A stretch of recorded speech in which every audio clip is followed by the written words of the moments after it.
Hello dear students, good evening to all of you.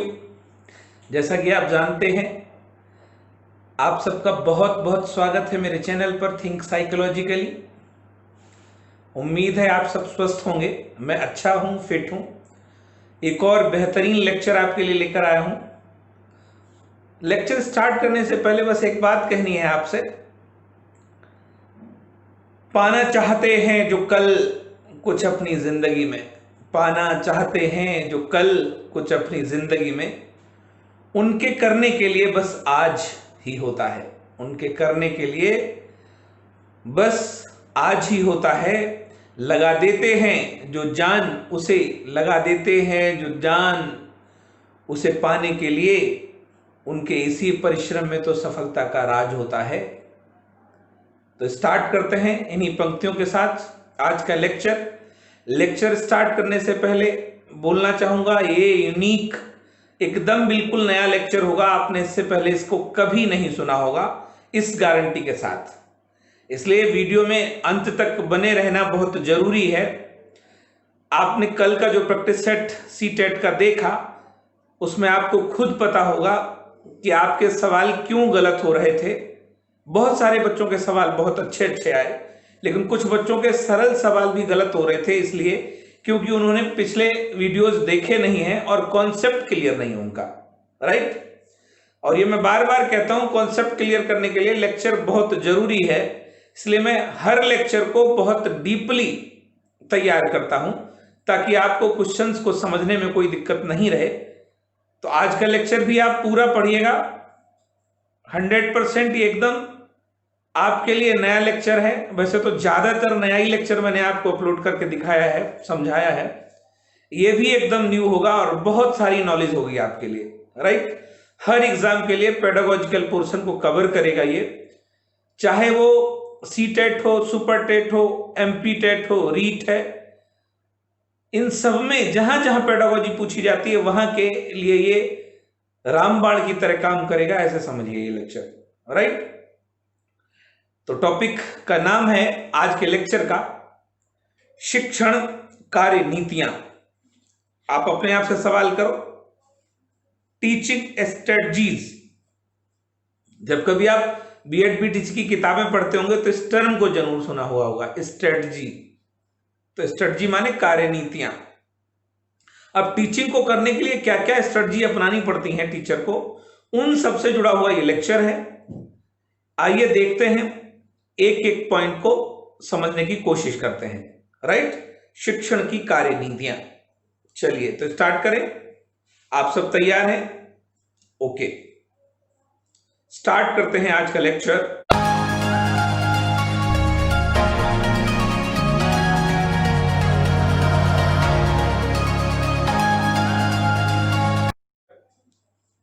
शिक्षण की कार्य नीतियां। शिक्षण की कार्य नीतियां, टीचिंग स्ट्रेटेजी। चलिए देखते हैं कुछ खास पॉइंट्स को। शिक्षण के समय शिक्षक छात्रों को ज्ञान देने के लिए तथ्यों तथा घटनाओं को प्रस्तुत करने, एक एक पॉइंट समझना, तथ्यों तथा घटनाओं को प्रस्तुत करने, स्पष्ट करने तथा आत्मसात करने के लिए जिन प्रमुख क्रियाओं अथवा उपायों को करने की योजना बनाता है, उन्हें ही शिक्षण की कार्य नीतियां अथवा शिक्षण व्यूह रचनाएं कहा जाता है। अब आपने ये हिंदी का टर्म बहुत सुना होगा, शिक्षण व्यूह रचनाएं, राइट। शिक्षण व्यूह रचनाएं ही क्या कहलाती हैं? टीचिंग की, शिक्षण की कार्य नीतियां कहलाती हैं, टीचिंग की स्ट्रेटजी कहलाती हैं। अब व्यूह रचना, व्यूह ऐसा नहीं लगता आपने कहीं सुना है, चक्र व्यूह। तो व्यूह क्या होता? तैयारी होती है, ऐसे कहिए। वो जो युद्ध में चक्रव्यूह बनाया जाता था, जिसमें अभिमन्यु को घेरा गया था, लेकिन सिंपल सी बात है, उद्देश्य उसका भी यही होता है कि हम लक्ष्य को पूरी तरीके से प्राप्त करेंगे। एक टीचर भी ऐसी ही तैयारी करता है अपने उद्देश्य, अपने शिक्षण के उद्देश्यों को पूरा करने के लिए, और उसमें वो क्या करता है? शिक्षण कार्य नीतियों को अपनाता है, जिसमें क्या करना होता है उसे? छात्रों को ज्ञान देने के लिए तथ्यों तथा घटनाओं को प्रस्तुत करने के लिए, स्पष्ट करने तथा आत्मसात करने के लिए जिन प्रमुख क्रियाओं अथवा उपायों को करने की योजना बनाता है, वही सब क्या कहलाती हैं? वही कहलाती हैं शिक्षण की कार्य नीतियां। आई होप क्लियर हुआ होगा। या फिर अगर कोई डिफिकल्टी हो रही, इसका मतलब आपको जो लेक्चर मिल रहा है, इस लेक्चर को आप समझ तो रहे हैं बड़ी आसानी से, 1.5 घंटे 1 घंटे में ये पूरा होता है। तो डियर फ्रेंड्स, आपको स्पष्ट करता हूं, एक लेक्चर को बनाने के लिए अप्रोक्स 12 आवर्स मेहनत करनी पड़ती, 12 घंटे मुझे मेहनत करनी पड़ती है, तब जाकर ये सब्जेक्ट मटेरियल ढूंढता हूं बुक से, क्वेश्चन सिलेक्ट करता हूं, कौन कौन से क्वेश्चन आए हैं और कौन कौन से क्वेश्चन आने के चांसेस हैं, राइट, एंड देन तब आपके पास ये पहुंच पाता है। और ये सब क्या है? ये सब शिक्षण की व्यूह रचनाएं हैं, टीचिंग स्ट्रेटजीज कहलाती हैं। क्लियर हुआ? चलिए बढ़ते हैं नेक्स्ट पेज पर। स्टोन्स एवं मॉरिस की एक परिभाषा है, बस उसी से समझिए आप। शिक्षण कार्य नीति एक पाठ के लिए, एक पाठ के लिए सामान्यीकृत योजना है जिसमें अनुदेशन के उद्देश्यों के रूप में सीखने वाले को वांछित व्यवहार की संरचना सम्मिलित होती है। थोड़ा सा टिपिकल आपको लगेगी परिभाषा, लेकिन समझिए, शिक्षण कार्य नीति एक पाठ मतलब एक एक चैप्टर के लिए सामान्यीकृत योजना है, जनरल एक प्लानिंग है, जिसमें अनुदेशन के उद्देश्यों, अनुदेशन का पूरा चैप्टर अपलोड है, अनुदेशन के उद्देश्यों के रूप में सीखने वाले को वांछित व्यवहार की संरचना सम्मिलित की जाती है। एक इसका कहना है, स्टोन्स एवं मॉरिस का कहना है। परिभाषा हो सकता है एग्जाम के लिए इंपॉर्टेंट हो, आज तक ये परिभाषा पूछी नहीं है, बट हाँ, शिक्षण की कार्य नीतियों के लिए यही परिभाषा सबसे महत्वपूर्ण मानी जाती है। अगर पूछी जाएगी तो यही पूछी जाएगी, राइट। चलिए बढ़ते हैं नेक्स्ट पेज पर। शिक्षण कार्य नीतियों की विशेषताएं, ये इंपॉर्टेंट है, यहां से ज्यादातर नेगेटिव पैटर्न के क्वेश्चन ही बनेंगे। क्या क्या विशेषताएं होती हैं शिक्षण कार्य नीतियों की, इससे भी हमें समझने में आसानी होगी। पहला पॉइंट है, शैक्षणिक लक्ष्यों की प्राप्ति में सहायक होती हैं। ये शिक्षण के जो लक्ष्य हैं उनको प्राप्त करने में क्या करती हैं? मदद करती हैं ये। दूसरा, अपेक्षित व्यवहार परिवर्तन में विशेष उपयोगी हैं, आसानी से व्यवहार परिवर्तन किया जा सकता है इनके द्वारा। तीसरा पॉइंट है, शिक्षण प्रक्रिया को उन्नत एवं वैज्ञानिक आधार प्रदान करने में सहायक है। अब देख लीजिएगा, टीचिंग प्रोसेस को एक प्रोग्रेसिव और साइंटिफिक वेस देने के लिए, एक तो प्रोग्रेसिव है और दूसरा क्या, साइंटिफिक वेस देने के लिए हेल्पफुल होती हैं, ये सहायक होती हैं। फोर्थ पॉइंट करा, शिक्षण प्रक्रिया को क्रमबद्ध एवं सार्थक बनाती हैं। क्रमबद्ध, ऑर्डरली, सार्थक का मतलब मीनिंगफुल बनाती हैं। टीचिंग को बार बार कहा जाता कि टीचिंग एक साइंस है, आर्ट है, टेक्निक है, एवरीथिंग। तो समझिए आप, शिक्षण कार्य नीतियों का प्रयोग इसीलिए भी किया जाता है। और फिफ्थ पॉइंट कहता है, शिक्षक की कार्य क्षमता। अब देखेंगे टीचर को भी इससे क्या बेनिफिट होता है, कार्य क्षमता एवं शिक्षण दक्षता में। कार्य क्षमता क्या हुई आपकी, टीचिंग की कैपेसिटी हो गई। शिक्षण दक्षता क्या हुआ, टीचिंग के स्किल्स में क्या कर देती हैं, ये अभिवृद्धि कर देती हैं, बढ़ा देती हैं, उद्देश्य पाना और आसान हो जाता है, राइट। चलिए बढ़ते हैं नेक्स्ट पेज पर। शिक्षण कार्य नीतियों का वर्गीकरण, शॉर्ट सा क्वेश्चन है यहां पर। शिक्षण कार्य नीतियों को कितने प्रकार से बांटा गया है, तो 2। पहली कौन सी है, जनतांत्रिक शिक्षण कार्य नीतियां, ये पहला प्रकार है आपका, राइट। और दूसरा कौन सा है आपका, प्रभुत्ववादी शिक्षण कार्य नीतियां। तो पहली जनतांत्रिक शिक्षण कार्य नीतियां। अगर पूछा जाता शिक्षण कार्य नीतियों को कितने प्रकार से बांटा जा सकता है, तो 2 प्रकार से वर्गीकृत किया जा सकता है। पहला है आपका जनतांत्रिक शिक्षण कार्य नीतियां और दूसरा कौन सा है, प्रभुत्ववादी शिक्षण कार्य नीतियां। आइए इनको डिटेल समझने की कोशिश करते हैं, राइट। चलिए, जनतांत्रिक शिक्षण कार्य नीतियां, डेमोक्रेटिक टीचिंग स्ट्रेटजीज इन्हें बोला जाएगा।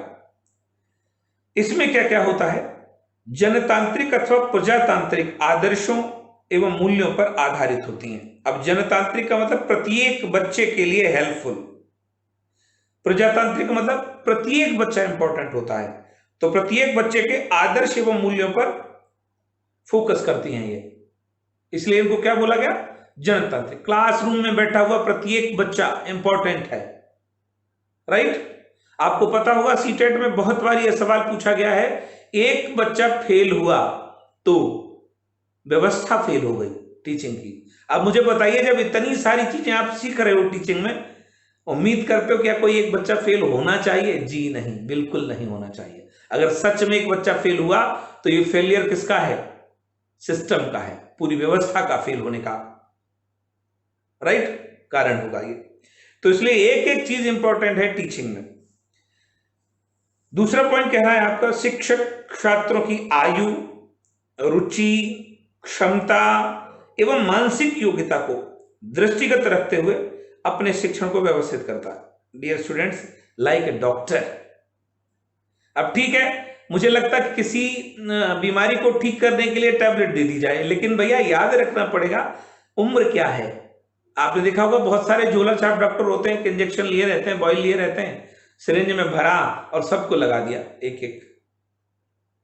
बच गए तो ठीक है और चले गए तो भी ठीक है।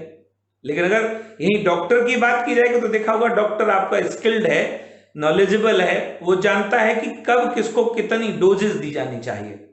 तो लाइक सच टीचिंग में भी एक टीचर ये प्लान करता है कि अकॉर्डिंग टू उम्र, आयु के अकॉर्डिंग, इसकी छात्रों की उनकी रुचियों के अनुसार, उनकी क्षमताओं के अनुसार, उनकी मानसिक योग्यताओं को ध्यान में रखते हुए शिक्षण को व्यवस्थित करने का कार्य कौन करता है? टीचर करता है, राइट। ये किस में होता? जनतांत्रिक शिक्षण कार्य नीतियों में होता है ये। अगला पॉइंट करा, छात्रों को अपने विचार प्रस्तुत करने की स्वतंत्रता रहती है चाइल्ड सेंटर्ड या नहीं है? स्टूडेंट्स अपनी बात कहने के लिए फ्री होते हैं। नेक्स्ट पॉइंट करा, इसके अंतर्गत प्रश्न पूछना। छात्र क्या करते हैं? प्रश्न पूछते हैं, राइट।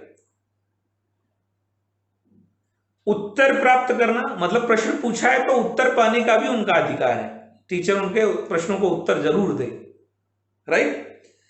विवेचन,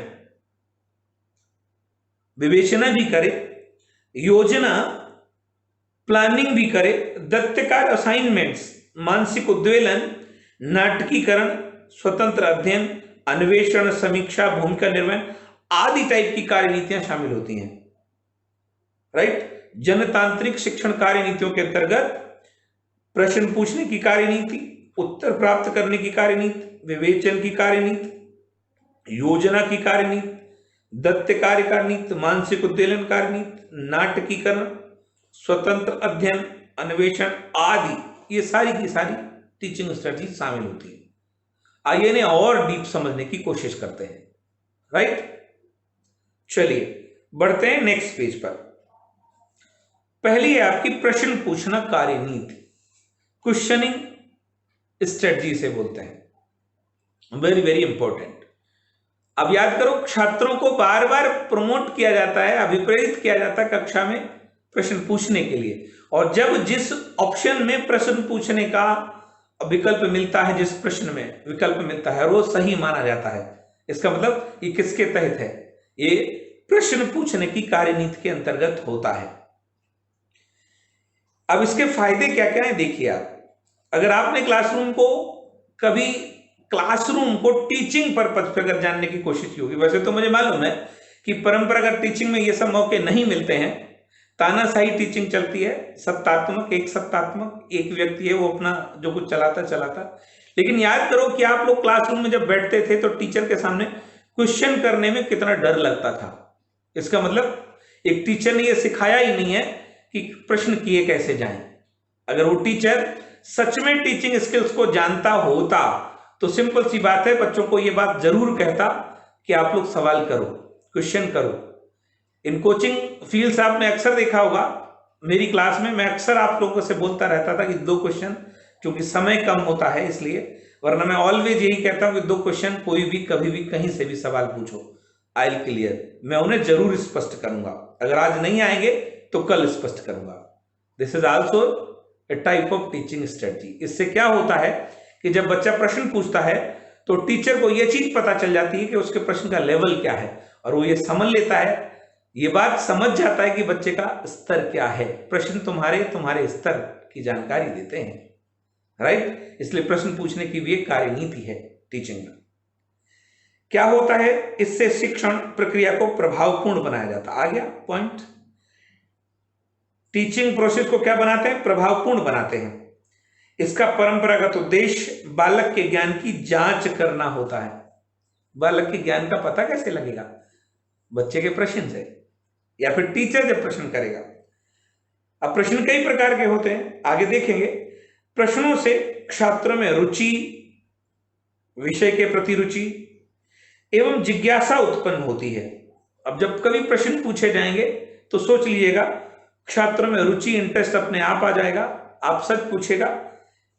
जब कभी आप ट्रेन में कहीं सफर कर रहे हो, बस में कहीं सफर कर रहे हो, और नॉर्मल स्थिति में आप बैठे हो, अपने काम में काम रखे हो, लेकिन अगर कहीं तीसरी चौथी सीट पर, पांचवी पीछे सीट पर कोई एक सवाल पूछ लेता है, तो यू नो कि आपका 100% अटेंशन उस सवाल की ओर जाता है।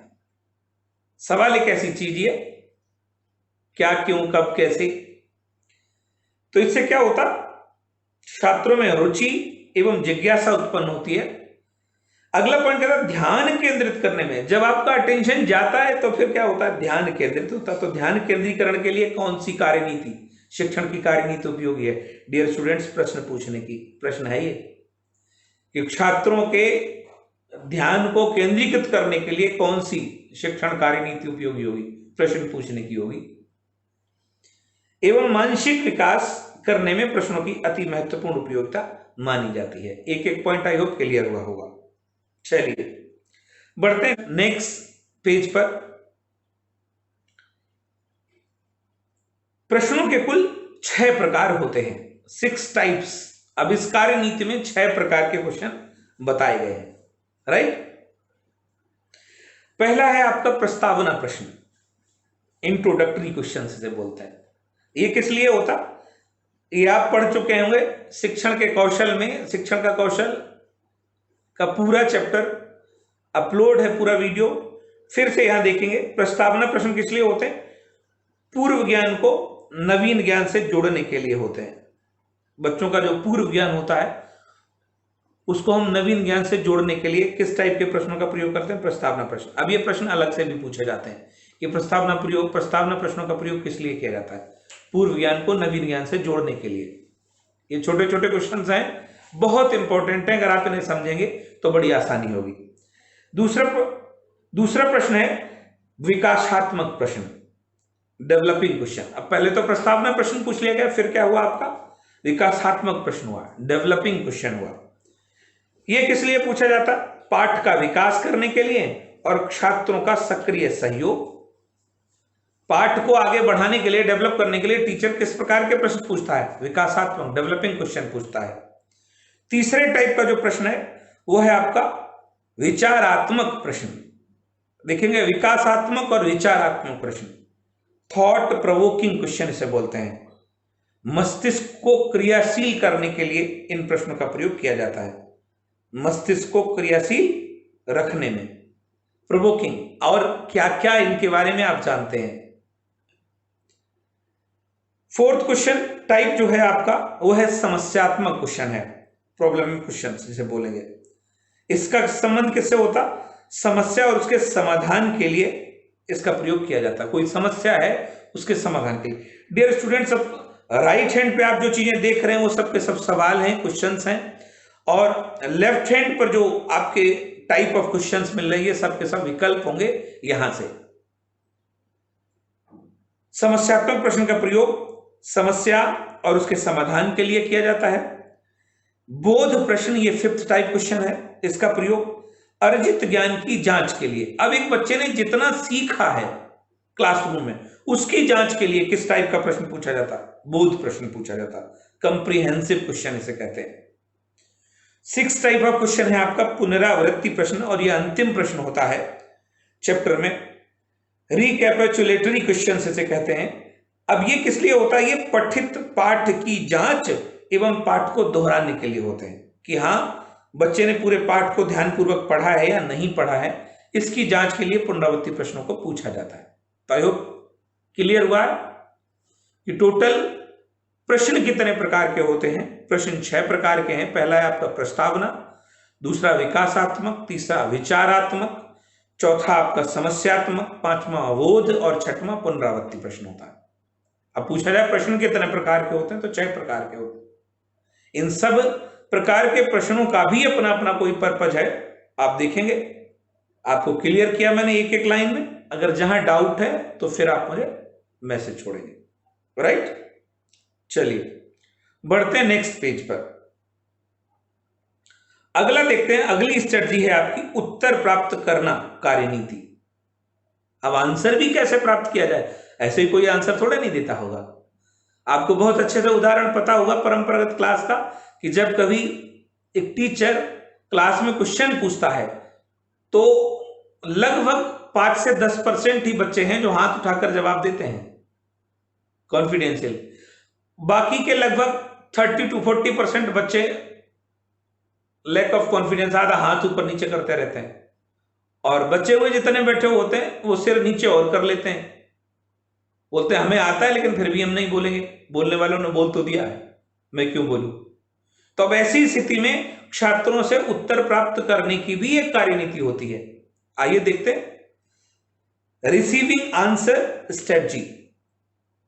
जब कभी रिसीविंग आंसर स्ट्रेटजी की बात आती तो मुझे एक ही चीज याद आती है यहां पर प्रश्न पूछने और उत्तर प्राप्त करने की कार्यनीति। डियर स्टूडेंट, दुनिया का सबसे बड़ा गेम शो है केबीसी, कौन बनेगा करोड़पति। और देख सकते हो कितने ज्यादा उम्र के लोगों ने भी सीखने की शुरुआत कर दी।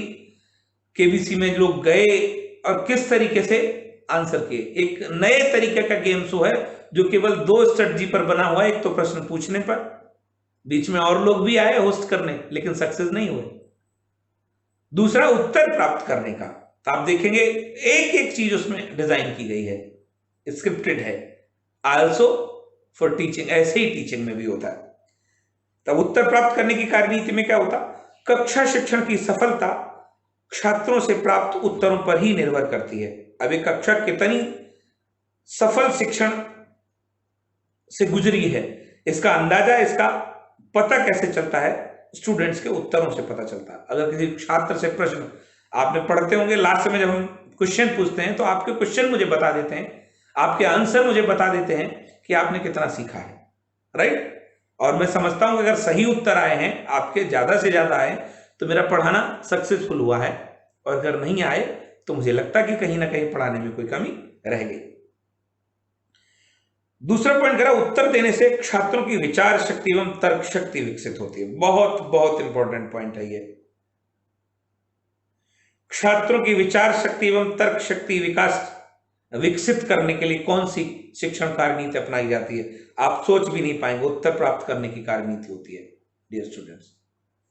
छात्र उत्तर अपनी समझ के अकॉर्डिंग देता है, अपने विचारों को सोच पाने के अकॉर्डिंग देता है, अपनी तर्क शक्ति के आधार पर देता है। तो इसलिए ये इंपॉर्टेंट है।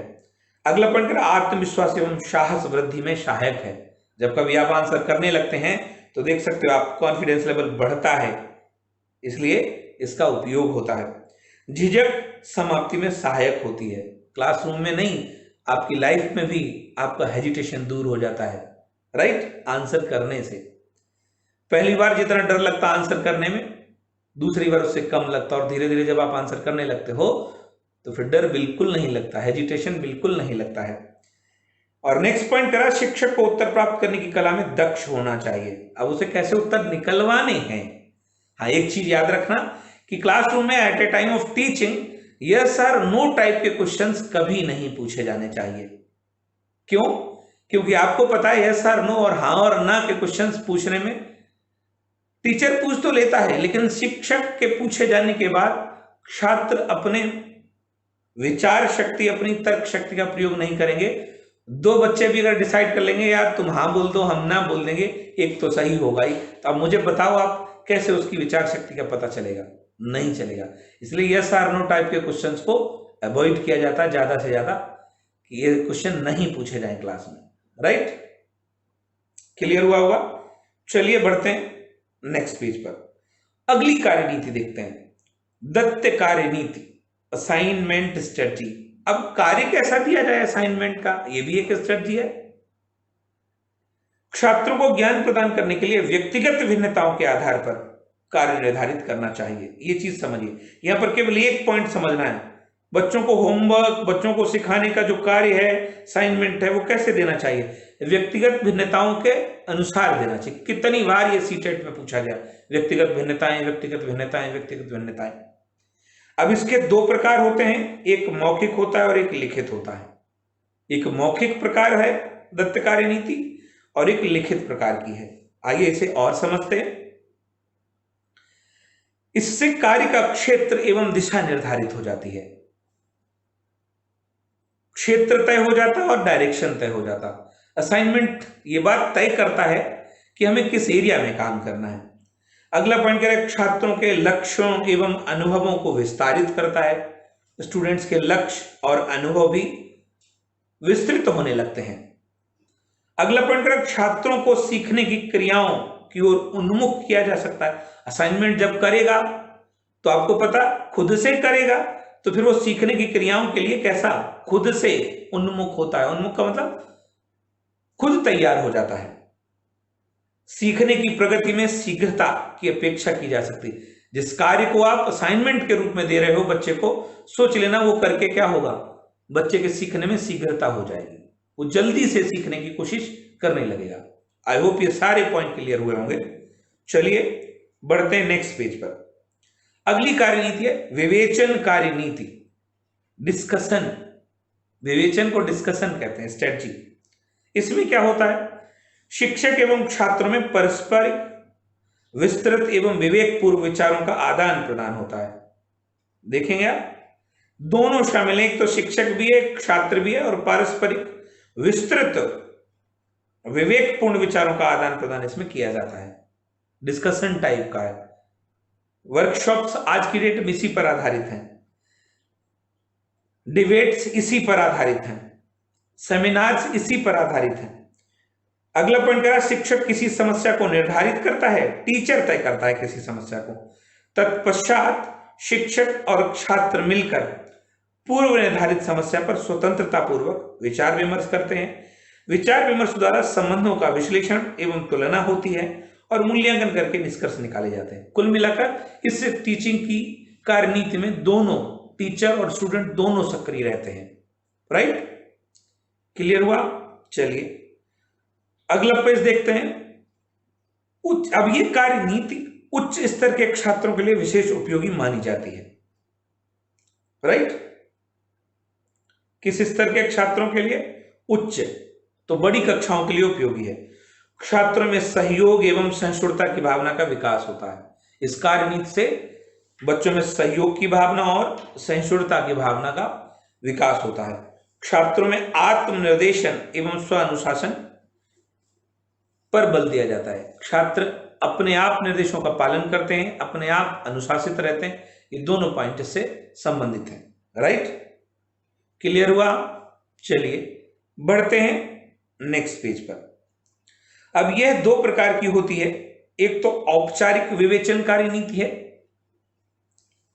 इसे तीन प्रकार से बांटा गया है। निश्चित समय, इसका एक निश्चित समय होता है। औपचारिक और अनौपचारिक की हम चर्चा कर चुके हैं। औपचारिक फॉर्मल है, तो इसमें क्या होता, इस विवेचन कार्यनीति में समय निर्धारित होता है। निश्चित नियम निर्धारित होते हैं। नियंत्रण एवं निर्णय किसी निश्चित व्यक्ति, कोई एक निश्चित व्यक्ति होता है, उसके पास रहता है पूरा नियंत्रण। और समस्त कार्यवाही कैसे होती है? लिखित होती है, लिखकर ये की जाती है। इसलिए इसको क्या बोलते हैं? औपचारिक विवेचन कार्यनीति बोला जाता है। इसमें एक एक चीज रिटेन होती है। और दूसरा कौन सा है आपका? अनौपचारिक विवेचन कार्यनीति। इसमें क्या होता, ये स्वतंत्रता पर आधारित होती है। नियम निश्चित नहीं है, समय निश्चित नहीं है। इसका मुख्य उद्देश्य छात्रों को अपने भावों विचारों को व्यक्त करने में प्रशिक्षण देने के लिए होता है। इसलिए इसको क्या बोला गया? अनौपचारिक विवेचन कार्यनीति बोला गया। अब पूछा जाए विवेचन कार्यनीतियों के कितने प्रकार होते हैं, तो दो हैं।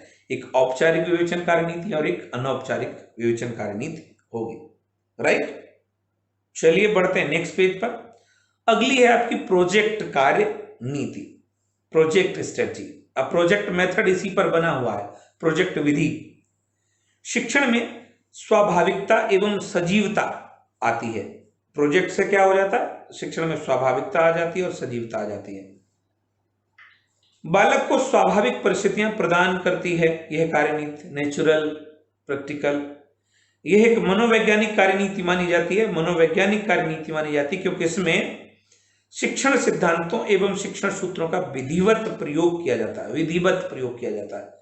क्लियर हो रहा है ये प्रोजेक्ट। चलिए बढ़ते हैं नेक्स्ट पेज पर। यह कार्यनीति पिछड़े बालकों के लिए वरदान मानी जाती है। अब देखो आप, बहुत बहुत इंपॉर्टेंट पॉइंट, पिछड़े बालकों के लिए कौन सी शिक्षण कार्यनीति सर्वाधिक उपयोगी मानी जाएगी, तो कौन सी हो जाएगी डियर, प्रोजेक्ट हो जाएगी। इसलिए ये प्रोजेक्ट है, क्योंकि इसमें प्रत्येक बालक को अपनी रुचि एवं क्षमताओं के अनुरूप स्वेच्छापूर्वक स्वतंत्रता से कार्य करने का अवसर दिया जाता है। जब कभी प्रोजेक्ट कार्यनीति की बात आए तो स्वतंत्रता का सिद्धांत, करके सीखने का सिद्धांत, रुचि का सिद्धांत, ये तीनों लगते हैं इस कार्यनीति में। अगला पॉइंट करें, नेतृत्व क्षमता का विकास करती है, लीडरशिप के गुण आते हैं इसमें, क्योंकि जब प्रोजेक्ट करेगा बच्चा खुद से तो लीडरशिप का गुण भी डेवलप होगा। यथार्थ एवं व्यवहारिक ज्ञान प्राप्त करने में सहायक है, रियल नॉलेज, क्योंकि बालक स्वयं करके सीखते हैं। श्रम के प्रति प्रेम तथा लगाव उत्पन्न करती है, हार्ड वर्किंग के प्रति क्या होता, बच्चों को लगाव उत्पन्न हो जाता है। इसलिए इंपॉर्टेंट है ये किन बच्चों के लिए, खास तौर से पिछड़े बालकों के लिए, राइट, बैकवर्ड चाइल्ड्स के लिए। चलिए बढ़ते हैं अगली कार्यनीति की ओर। बहुत बहुत इंपॉर्टेंट है मस्तिष्क उद्वेलन कार्यनीति। कई बार सवाल पूछा गया इससे, लास्ट पेपर में भी आप देखेंगे, सीटेट में यहां से सवाल जरूर पूछ लेते हैं। बहुत बहुत इंपॉर्टेंट है ये आपकी मस्तिष्क उद्वेलन कार्यनीति, ब्रेन स्टॉर्मिंग स्ट्रेटजी। शिक्षण की यह कार्यनीति अमेरिका के शिक्षा शास्त्री Alex Faickney Osborn, AF Osborn के नाम से या फिर ऑसबर्न के नाम से पूछी जाती है, तो एलेक्स फेक्नी ऑसबर्न के द्वारा लगभग 1967 में प्रतिपादित की गई। इसका प्रयोग किसी परिस्थिति विशेष या समस्या समाधान के संदर्भ में, देखेंगे किसी परिस्थिति विशेष नहीं तो समस्या समाधान, जो डायरेक्ट जुड़ता किससे, सृजनात्मकता से जुड़ता है, के संदर्भ में समूह के सदस्यों के विचार जानने के लिए किया जाता है। इस कार्यनीति में मस्तिष्क में आने वाले, बहुत इंपॉर्टेंट पॉइंट है, देखेंगे आप, इस कार्यनीति में मस्तिष्क में आने वाले विचारों को बिना रोक टोक के समस्या समाधान हेतु प्रस्तुत करने की स्वतंत्रता रहती है। दैट्स व्हाई इसको मानसिक उद्वेलन बोलते हैं। साधारण शब्दों में अगर बोलेंगे तो फिर मस्तिष्क में आया हुआ विचारों का तूफान, और ये तभी आता है जब कोई प्रॉब्लम सॉल्व करनी होती है, राइट। इसके प्रणेता, इसके प्रतिवर्तक कौन है, प्रतिपादक आपके एलेक्स फेक्नी ऑसबर्न है। चलिए कुछ और पॉइंट देखते हैं इससे जुड़े हुए। उच्च संज्ञानात्मक, हाई कॉग्निटिव योग्यताओं के विकास, सृजनशील आ गया, देखिए सृजनशील, इसलिए सृजनात्मकता से जोड़ा जाता है इसे। सृजनशील चेष्टाओं एवं समस्या समाधान द्वारा ज्ञानार्जन के लिए बहुत अधिक उपयोगी मानी जाती है। ये किन किन चीजों के लिए, उच्च संज्ञानात्मक योग्यताओं के विकास के लिए बहुत उपयोगी है ये, सृजनात्मकता के लिए बहुत उपयोगी है ये, समस्या समाधान द्वारा ज्ञानार्जन के लिए बहुत उपयोगी है, छात्र सक्रियता के साथ, एक्टिवनेस के साथ स्वयं समस्या का समाधान करने का प्रयास करते हैं, छात्रों में चिंतन करने एवं निष्कर्ष तक पहुंचने की क्षमता का विकास किया जाता है इस कार्य नीति के द्वारा, राइट। क्लियर हुआ। चलिए, इससे पहले आप केवल मानसिक उद्वेलन सवाल तक समझते थे, क्वेश्चन तक समझते थे, मानसिक उद्वेलन को और डीप समझने के लिए शिक्षण की कार्य नीति है पूरी की पूरी, जो किसके द्वारा प्रतिपादित की गई, ऑसबर्न के द्वारा, राइट। चलिए बढ़ते हैं नेक्स्ट पेज पर।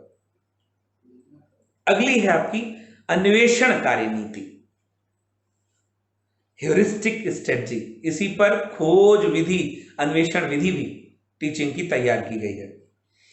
देखेंगे इस कार्यनीति को, किसी विषय को सीखने की प्रक्रिया ही अन्वेषण कहलाती है। किसी विषय को सीखने की प्रक्रिया, आप देख लीजिएगा क्या कहलाती है, अन्वेषण। और अन्वेषण का सामान्य अर्थ किससे लगाया जाता है डियर स्टूडेंट, खोज से लगाया जाता है, राइट।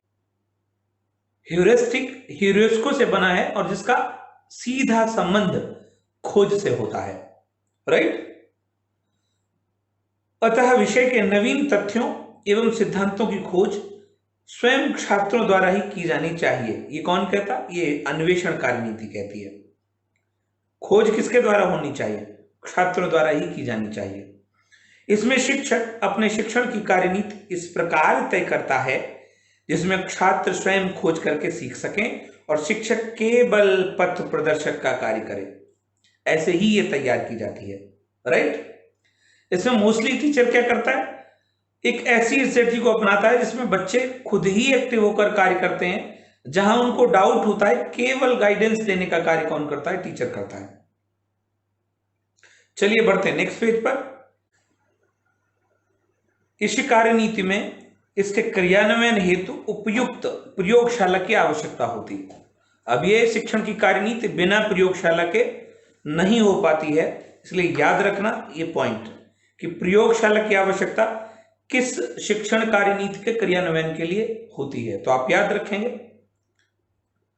अगला पॉइंट कह रहा छात्रों में वैज्ञानिक दृष्टिकोण, जब प्रयोगशाला की आवश्यकता है तो क्या होगा, वैज्ञानिक दृष्टिकोण विकसित किया जा सकता है, राइट। अगला पॉइंट कह रहा छात्रों को क्रियाशील एवं आत्मनिर्भर बनाने में सहायक होती है। ये चिंतन एवं अवबोध में अभिवृद्धि करती है, स्थायी ज्ञान प्राप्ति में सहायक होती है। All are questions dear student, ये सब के सब क्वेश्चन है अन्वेषण कार्यनीति के, राइट। तो आई होप आप समझ पाएंगे। चलिए बढ़ते हैं नेक्स्ट पेज पर। अगली है आपकी ट्यूटोरियल कार्यनीति। नाम जरूर सुना होगा आपने सीटेट में, ट्यूटोरियल। मैथ्स वगैरह में इसका प्रयोग करते हैं ऑप्शन के रूप में, ट्यूटोरियल स्ट्रेटजी। इसमें देखेंगे शिक्षक कक्षा के छात्रों को कक्षा के छात्रों के छोटे छोटे समूहों की समस्याओं के समाधान के लिए कार्यनीति बनाता है। कक्षा स्तर पर है, छात्रों के छोटे छोटे समूहों की समस्याओं के समाधान के लिए कार्यनीति बनाता है ताकि वह एक सामान्य सलाहकार के रूप में, एडवाइजर के रूप में उनकी समस्याओं का समाधान खोज सके, राइट। ये आपकी ट्यूटोरियल कार्यनीति हुई। बढ़ते हैं अगले पेज पर। इस कार्यनीति को 3 प्रकार से तैयार किया जा सकता है। ट्यूटोरियल कार्यनीति को भी 3 प्रकार से तैयार किया जा सकता है। पहला है आपका समूह ट्यूटोरियल शिक्षण। छोटे छोटे समूह में बांटकर शिक्षक समस्या समाधान करता है। समूह ट्यूटोरियल शिक्षण में क्या होता है कि शिक्षक छोटे छोटे समूह में बांटकर समस्या समाधान करने की कोशिश करता है। दूसरा है आपका वैयक्तिक ट्यूटोरियल शिक्षण। इसमें क्या होता, सभी छात्र वैयक्तिक रूप से, इंडिविजुअल कहिए आप, रूप से अपनी अपनी समस्याओं के लिए सहायता प्राप्त करते हैं। अपनी अपनी समस्याएं खुद ही करते हैं वो। ये कौन सी हो गई आपकी, वैयक्तिक ट्यूटोरियल शिक्षण हो गई। और थर्ड है आपकी पर्यवेक्षित ट्यूटोरियल शिक्षण।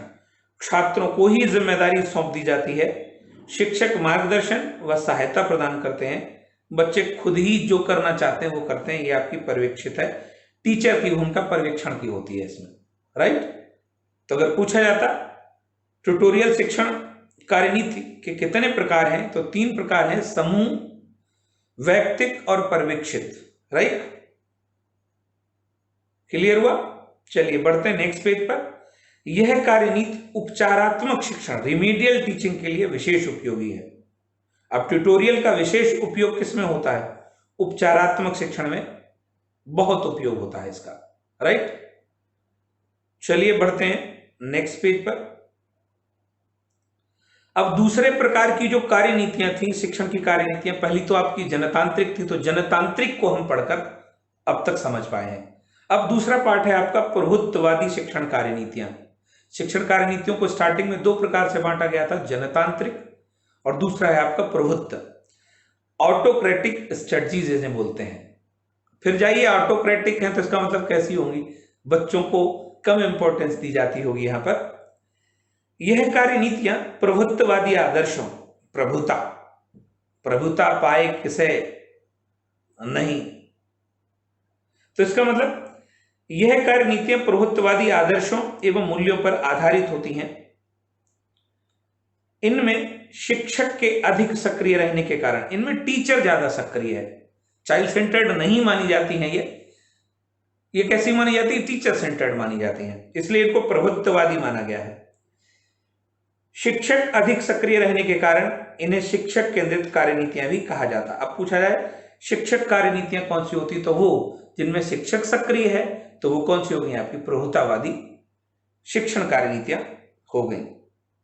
शिक्षक किसी पाठ विशेष की विषय वस्तु को स्वविवेक से, अब देखें अपने विवेक से चयन करके छात्रों के समक्ष प्रस्तुत करता है, बजाय इसके कि कक्षा का स्तर क्या है, बच्चों की रुचि क्या है, बच्चों का मानसिक स्तर क्या है, अपनी तरफ से वो चीजें तैयार करके ले आता है स्वविवेक से। अगला पॉइंट करा, इन कार्यनीतियों में व्याख्यान, इनमें कौन कौन सी शामिल है, व्याख्यान शामिल है, प्रदर्शन, टोली शिक्षण, अभिक्रमित अनुदेशन आदि प्रमुख मानी जाती हैं। आइए अब इनको भी समझने की कोशिश करते हैं। पहली आ रही है आपकी व्याख्यान कार्यनीति। अब पूछा जाता है व्याख्यान कार्यनीति किस कैटेगरी में आएगी, किस वर्ग में आएगी, तो प्रभुतावादी में। व्याख्यान मोस्टली कौन करता है, टीचर करता है भाई। कभी भागवत सुनने गए हैं आप, देखा होगा आपने, एक ऊंचे से मंच पर बैठा हुआ एक व्यक्ति 7 दिन तक जो उसके मन में है वो सुनाता रहता, वो करता रहता, उसकी व्याख्या करता रहता, जैसे मर्जी आती वैसे श्रोता सुनने वाले बैठे रहते हैं। कभी ऊब जाते हैं वो तो ताली वाली का प्रोग्राम भी करवा लेते हैं, ताली बजाओ, भजन बज रहा है, ये कर रहे हैं, वो कर रहे हैं, डांस वांस का भी अब तो बहुत सारी चीजें आ गई हैं। लेकिन ये होती कैसी हैं, केवल एक व्यक्ति पर आश्रित होती हैं, राइट। तो यहां देखेंगे व्याख्यान कार्यनीति को समझने की कोशिश करेंगे। लेक्चर स्ट्रेटजी से बोला जाता है। प्राचीन काल से शिक्षण की महत्वपूर्ण कार्यनीति मानी जाती, ओल्ड टाइम है ये, एंशियंट टाइम से चली आ रही, पुराने समय से चली आ रही, प्राचीन कह सकते हो आप इसे। ओरली चलती थी, सुकरात कैसे पढ़ाते थे आपको, व्याख्यान से पढ़ाते थे, प्रश्न से पूछकर पढ़ाते थे, समझिए आप, व्याख्यान पर ही आधारित है ये। उच्च कक्षाओं में उपयोगी होती है, व्याख्यान उच्च कक्षाओं में ही उपयोगी माना जाएगा, छोटी कक्षाओं में उपयोगी नहीं माना जाएगा। अगला पॉइंट करें, माध्यमिक स्तर की कक्षाओं में भी उपयोग की जा सकती है। देखेंगे आप, उच्च कक्षाओं में तो उपयोगी है, परफेक्ट है, लेकिन माध्यमिक कक्षाओं के लिए भी उपयोगी मानी जा सकती है। अमनोवैज्ञानिक मानी जाती है, साइकोलॉजिकल नहीं है। क्यों नहीं है, क्योंकि पता है टीचर सक्रिय है। जैसे ही मनोविज्ञान की बात करते हैं और मनोविज्ञान में शिक्षा मनोविज्ञान के बाद जैसे ही बाल विकास, बाल मनोविज्ञान आता है तो फिर चाइल्ड्स को प्रेफर किया जाता है, टीचर को नहीं। तो इसलिए कैसी होती है, ये अमनोवैज्ञानिक मानी जाती है। चलिए अगली देखते हैं। अगली है प्रदर्शन कार्यनीति, डेमोन्स्ट्रेशन स्ट्रेटजी। डेमोन्स्ट्रेशन का नाम बहुत सुना होगा आपने, डेमोन्स्ट्रेशन दीजिए, डेमोन्स्ट्रेशन दीजिए। देखेंगे आप, छात्रों के समक्ष पढ़ाए जाने वाले पाठ से संबंधित तथ्यों एवं सिद्धांतों का विभिन्न क्रियात्मक गतिविधियों एवं प्रयोगात्मक कार्य द्वारा दृश्यात्मक चित्र प्रस्तुत करने का प्रयत्न किया जाता है। दृश्यात्मक, ताकि बच्चों को लगे कि जीवंत चल रहा है सब कुछ। इसमें शिक्षक एवं शिक्षार्थी दोनों सक्रिय रहते हैं। जब दृश्यात्मक चित्र प्रस्तुत किया जाएगा तो याद रखना, टीचर तो सक्रिय है ही, बच्चे भी सक्रिय होते हैं। सामान्य छात्रों के लिए बहुत उपयोगी है, वेरी वेरी इंपॉर्टेंट। एक देखेंगे आप, एक पिछड़े बालकों के लिए थी, ये किन के लिए है, औसत बालकों के लिए। कैसी है, विशेष उपयोगी है। प्रदर्शन, ये सारे के सारे क्वेश्चन है डियर स्टूडेंट्स। आपने इससे पहले ये सवाल कहां पढ़े हैं ये तो आप ही जानेंगे। बहुत सारी चीजें आप मेरे लेक्चर में पहली बार ही सुन रहे होंगे। चलिए अगली आपकी टोली शिक्षण कार्यनीति। टोली नाम सुना होगा आपने, दल, इसे टीम टीचिंग स्ट्रेटजी कहते हैं। टोली की जगह दल भी पूछा जा सकता है। सन 1955 में टोली शिक्षण का प्रयोग, हमको लगता भारत से लिया गया, जी नहीं, 1955 में टोली शिक्षण का प्रयोग अमेरिका के हार्वर्ड विश्वविद्यालय में किया गया। शिक्षण को प्रभावी बनाने के लिए इस कार्यनीति का प्रयोग शिकागो विश्वविद्यालय के प्रोफेसर, अमेरिका के हार्वर्ड विश्वविद्यालय में किया गया, लेकिन कहां के प्रोफेसर के द्वारा? शिकागो विश्वविद्यालय के प्रोफेसर फ्रांसिस चेज के द्वारा किया गया। आगे क्या है? 1960 में ब्रिटेन के जे फ्रीमैन, आपने फ्रीमैन का नाम सुना होगा, फ्रीमैन अक्सर पूछे जाते टोली शिक्षण कार्यनीति से। तो 1960 में ब्रिटेन के जे फ्रीमैन ने इसे और विकसित किया, इसमें विकास किया। अब जब यहां पूछा जाए कि टोली शिक्षण का प्रतिपादन किसने किया, तब आप फ्रांसिस चेज को चुनना। अगर पूछा जाए टोली शिक्षण में सुधारात्मक विचार किसने दिए, तब आप किसको चुनोगे? फ्रीमैन को चुनोगे। इसमें दो या दो से, जैसा कि टोली है तो फिर समझिए इसमें दो या दो से अधिक शिक्षक परस्पर सहयोग से, आपसी सहयोग से एक कक्षा के लिए, एक ही कक्षा के लिए किसी विषय के शिक्षण को प्रभावी बनाने हेतु शिक्षण संबंधी योजना बनाते हैं, उसका क्रियान्वयन करते हैं और अंत में मूल्यांकन करते हैं। यानी एक कक्षा में एक से अधिक टीचर रहते हैं। अब पूछा जाए एक से अधिक टीचर का रहना कौन सी कार्यनीति होगी भैया? टोली शिक्षण कार्यनीति होगी। इस कार्यनीति में शिक्षक अपने विषय क्षेत्र में विशेषज्ञ और शिक्षण कला में दक्ष, स्किल्ड होते हैं। अगर स्किल्ड नहीं होगा तो दोनों झगड़ते रहेंगे और लास्ट में रिजल्ट 0 आएगा। राइट? ये टोली शिक्षण कार्यनीति है। अगला आता है आपका अभिक्रमित अधिगम कार्यनीति। अभिक्रमित अधिगम पूरा आपने लेक्चर पढ़ा होगा, अभिक्रमित अनुदेशन, प्रोग्राम्ड लर्निंग स्ट्रेटजी। इस कार्यनीति का विकास अमेरिकी शिक्षा शास्त्री बीएफ स्किनर, किसके द्वारा किया गया? बीएफ स्किनर के द्वारा किया गया। और कब किया गया? 1954 में हार्वर्ड विश्वविद्यालय की मनोविज्ञान प्रयोगशाला में किया गया था। इसे कई नामों से जाना जाता, अभिक्रमित अधिगम, स्वतः अनुदेशन, व्यक्तिगत अनुदेशन। और ये पूरा लेक्चर अपलोड है प्लेलिस्ट में, आप समय निकालकर उसे पूरा पढ़िए। राइट? चलिए बढ़ते हैं नेक्स्ट पेज पर। अभिक्रमित अनुदेशन शिक्षण की एक ऐसी व्यक्तिगत कार्यविधि है जो छात्र केंद्रित होती है, स्टूडेंट केंद्रित है। ये देखो आप, इसलिए वर्तमान में इसका ज्यादा प्रयोग किया जाता है। छात्र अपनी व्यक्तिगत गति से, यह सवाल सीटेट में पूछा जा चुका। अभिक्रमित अनुदेशन शिक्षण में क्या खास बात है? स्टूडेंट्स अपनी अपनी गति से अधिगम करने के लिए जाने जाते हैं। छात्र सक्रिय रहते हुए अधिगम करता है। इसमें संपूर्ण शिक्षण उद्देश्य आधारित होता है। छात्र अपने द्वारा किए गए प्रयासों के परिणाम भी तुरंत प्राप्त कर लेते हैं। परिणाम छात्रों को पुनर्वलन एवं प्रतिपुष्टि प्रदान करने में अभिप्रेरित करता है। ये किसकी थी? ये बीएफ स्किनर की। आपको जहां समझ में नहीं आए वीडियो को रिवाइज करिए, राइट, देखिए उसे रिवर्स करके। आई होप एक एक चीज सरलतम शब्दों को चुनते हुए आपके सामने प्रेजेंट की जा रही है। ठीक है, चलिए बढ़ते हैं नेक्स्ट पेज पर। अगली आपकी भूमिका निर्वहन कार्यनीति, रोल प्लेइंग। इसे रोल प्लेइंग के नाम से बोला जाता है। अगर रोल प्लेइंग नहीं होगा तो नाटकीकरण भी हो सकती है।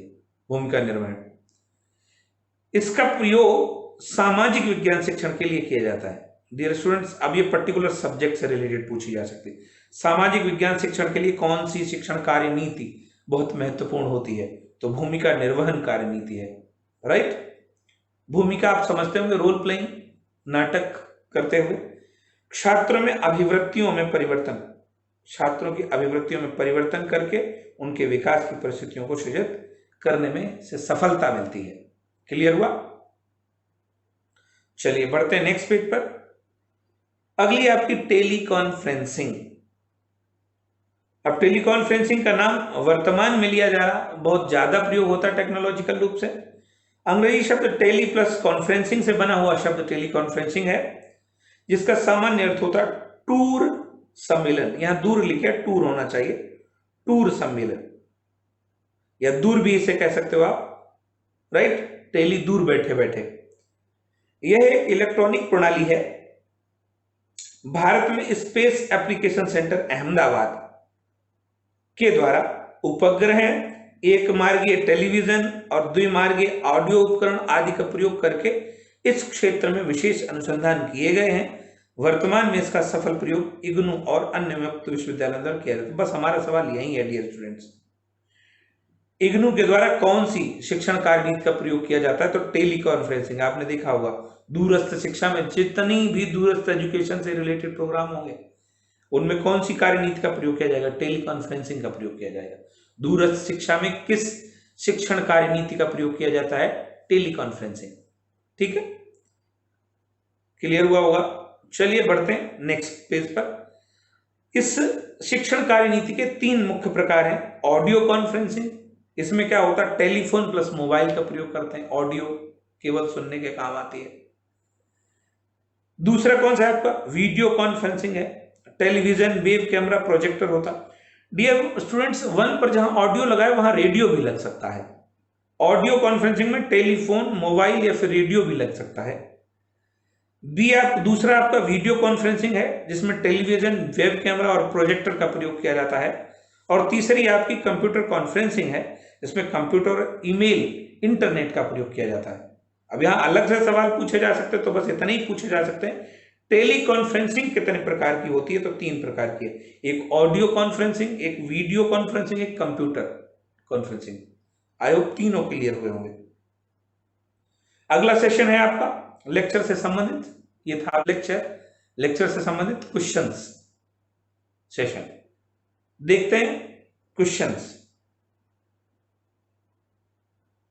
आज के लेक्चर के महत्वपूर्ण क्वेश्चन, बहुत सारे क्वेश्चंस आप पढ़ चुके हैं, जो नहीं पढ़े उन क्वेश्चंस को यहां पर केवल समझाने की दृष्टि से शामिल किया गया है। पूरा लेक्चर और एक एक लाइन, एक एक पॉइंट बहुत महत्वपूर्ण है। चलिए फर्स्ट क्वेश्चन देखते हैं। शिक्षण की कार्य नीतियों को वर्गीकृत किया जा सकता है। पूछा जा रहा शिक्षण की कार्य नीतियों को कितने प्रकार से वर्गीकृत किया जा सकता है। ए कह रहा प्रभुत्ववादी कार्य नीतियां, बी कह रहा जनतांत्रिक कार्य नीतियां, सी कह रहा ए व बी दोनों। आई होप जिन बच्चों ने पूरा लेक्चर पढ़ा होगा दे आर कंफर्म सी सही होगा। प्रभुत्ववादी कार्य नीतियां भी हैं और जनतांत्रिक कार्य नीतियां भी हैं। क्लियर हुआ? चलिए बढ़ते हैं नेक्स्ट क्वेश्चन की ओर। क्वेश्चन नंबर 2, शिक्षण प्रक्रिया को उन्नत और वैज्ञानिक आधार प्रदान करने में सहायक भूमिका होती है।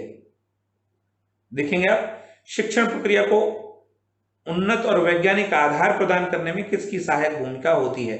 शिक्षक की, पाठ्यक्रम की, शिक्षण कार्य नीतियों की, सूक्ष्म शिक्षण की। तो जिन बच्चों ने पढ़ा है दोनों शिक्षण कार्य नीतियों की भूमिका होती है शिक्षण प्रक्रिया को उन्नत बनाने में और वैज्ञानिक आधार प्रदान करने में। राइट, तो इस तरीके से कंफर्म हुआ। चलिए बढ़ते हैं नेक्स्ट क्वेश्चन पर। क्वेश्चन नंबर 3, भूमिका निर्वहन की कार्य नीति संबंधित है। ऑप्शन ए सत्तावादी कार्य नीति से, ऑप्शन बी जनतांत्रिक कार्य नीति से, ऑप्शन सी प्रभुत्ववादी कार्य नीति से, ऑप्शन डी व्यवहारवादी कार्य नीति से। तो डियर स्टूडेंट्स, भूमिका निर्वहन ये आपकी संबंधित है जनतांत्रिक कार्य नीति से। क्लियर हुआ? भूमिका निर्वहन, रोल प्लेइंग है, ये किससे संबंधित है? आपका जनतांत्रिक कार्य नीतियों से संबंधित होती है। क्लियर हुआ? चलिए देखते हैं क्वेश्चन नंबर 4। प्रश्न पूछने की कार्य नीति में निम्नलिखित में से कौन सा प्रश्न सम्मिलित नहीं है? प्रश्न पूछने की कार्य नीति में कौन सा प्रश्न सम्मिलित नहीं है? आप पढ़ चुके हैं प्रश्न पूछने की कार्य नीति में 6 प्रकार के प्रश्न सम्मिलित होते हैं। ऑप्शन ए कह रहा बोध प्रश्न, ऑप्शन बी कह रहा प्रस्तावना प्रश्न, ऑप्शन सी कह रहा विकासात्मक प्रश्न, ऑप्शन डी कह रहा शोध प्रश्न। आंसर करिए आप लोग। बिल्कुल सही, डी विल बी राइट। शोध प्रश्न टाइप का कोई प्रश्न नहीं है। ठीक है, बोध प्रश्न है, प्रस्तावना प्रश्न है और विकासात्मक प्रश्न है। चलिए बढ़ते हैं नेक्स्ट क्वेश्चन की ओर। क्वेश्चन नंबर 5, मस्तिष्क को क्रियाशील बनाने के लिए कौन से प्रश्न पूछे जाते हैं? मस्तिष्क को क्रियाशील, एक्टिव करने के लिए कौन से प्रश्न पूछे जाते हैं? ऑप्शन ए समस्यात्मक, ऑप्शन बी विचारात्मक प्रश्न, ऑप्शन सी पुनरावृत्ति प्रश्न, ऑप्शन डी विकासात्मक। आप आंसर करिए। मस्तिष्क को क्रियाशील बनाने के लिए समस्यात्मक, विचारात्मक, पुनरावृत्ति, विकासात्मक प्रश्न। Very good, B will be right. विचारात्मक प्रश्नों का प्रयोग मस्तिष्क को क्रियाशील बनाने के लिए किया जाता है। आई होप क्लियर हुआ होगा। चलिए बढ़ते हैं नेक्स्ट क्वेश्चन की ओर। क्वेश्चन नंबर 6, शिक्षण में स्वाभाविकता एवं सजीवता लाने के लिए किस कार्यनीति का प्रयोग किया जाता है? सवाल सही से समझने की कोशिश करें। शिक्षण में स्वाभाविकता एवं सजीवता लाने के लिए किस शिक्षण कार्यनीति का प्रयोग किया जाता है? ऑप्शन ए कह रहा आपका दत्त कार्यनीति, ऑप्शन बी कह रहा विवेचन कार्यनीति, सी कह रहा प्रोजेक्ट कार्यनीति, डी कह रहा पूछने की कार्यनीति। तो डियर स्टूडेंट्स, स्वाभाविकता और सजीवता लाने के लिए प्रोजेक्ट कार्यनीति का प्रयोग किया जाता है। क्लियर हुआ? चलिए बढ़ते हैं नेक्स्ट क्वेश्चन की ओर। क्वेश्चन नंबर 7, एलेक्स फेक्नी ऑसबॉर्न के द्वारा किस कार्यनीति का प्रतिपादन किया गया? आपको आता होगा। ऑप्शन ए मानसिक उद्वेलन कार्यनीति, ऑप्शन बी प्रोजेक्ट कार्यनीति, ऑप्शन सी अन्वेषण कार्यनीति, ऑप्शन डी ट्यूटोरियल कार्यनीति। डियर स्टूडेंट्स, ऑसबॉर्न के द्वारा मानसिक उद्वेलन कार्यनीति का प्रतिपादन किया गया है। ठीक है, चलिए बढ़ते हैं नेक्स्ट क्वेश्चन की ओर। क्वेश्चन नंबर 8, टोली शिक्षण कार्यनीति का प्रतिपादन किया। टोली, option A professor Osborne, option B Freeman, option C Francis Chase, option D Skinner. एक बार पुनः क्वेश्चन सुनिएगा। टोली शिक्षण कार्यनीति का प्रतिपादन किया। Option A professor Osborne, option B Freeman, option C Francis Chase, option D Skinner. तो डियर स्टूडेंट्स, राइट आंसर आपका सी होगा, फ्रांसिस चेज। फ्रांसिस चेज के द्वारा टोली शिक्षण कार्यनीति का प्रतिपादन किया गया। राइट, फ्रीमैन ने इसका संशोधन किया है। चलिए बढ़ते हैं नेक्स्ट क्वेश्चन की ओर। क्वेश्चन नंबर 9, उपचारात्मक शिक्षण हेतु सर्वाधिक उपयोगी कार्यनीति है। उपचारात्मक, राइट, रेमीडियल टीचिंग की बात चली।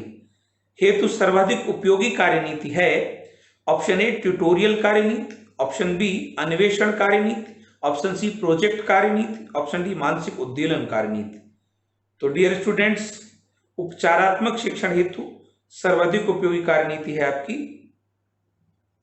ए। बढ़ते हैं नेक्स्ट क्वेश्चन की ओर। क्वेश्चन नंबर 10, व्याख्या एवं प्रदर्शन कार्यनीतियां संबंधित हैं। व्याख्यान एवं प्रदर्शन कार्यनीतियां संबंधित हैं।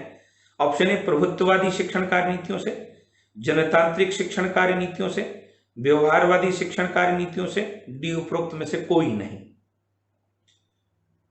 आपका ए क्लियर हो जाएगा, प्रभुत्ववादी ऑटोक्रेटिक टीचिंग स्ट्रेटजी से संबंधित हैं। तो डियर स्टूडेंट्स, ये था आज का लेक्चर और उससे जुड़े हुए महत्वपूर्ण सवाल। लेक्चर आपको कैसा लगा कमेंट करके बताइएगा।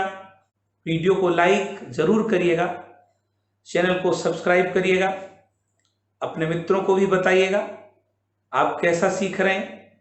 ठीक है, मिलते हैं नेक्स्ट डे नेक्स्ट लेक्चर के साथ। तब तक के लिए अपना ख्याल रखिएगा। Bye bye.